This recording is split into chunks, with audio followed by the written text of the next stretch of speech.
మనిషి ఆరోగ్యంగా ఉన్నాడంటే ఆయన పనితని, ఆయన మెంటల్ హెల్త్ అవన్నీ చాలా బాగుంటాయి. సేమ్ వే ఇటు పళ్ళను కూడా మనం ఒక నార్మల్ ఒక బాడీలో ఒక పార్ట్ లాగా మనం ఫస్ట్ దాన్ని జాగ్రత్తగా చూసుకుంటే మనకు ఒక లాంగ్ టర్మ్లో దాని ఎఫెక్ట్ అనేది we can yield and enjoy the fruit.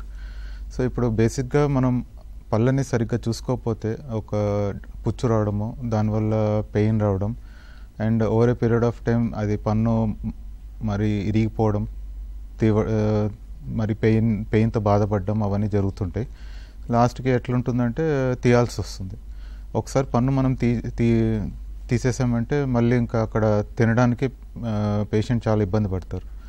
దానివల్ల ఏమవుతుందంటే ఆయన న్యూట్రిషన్, డైటరీ అవన్నీ చాలా ఎఫెక్ట్ అవుతాయి.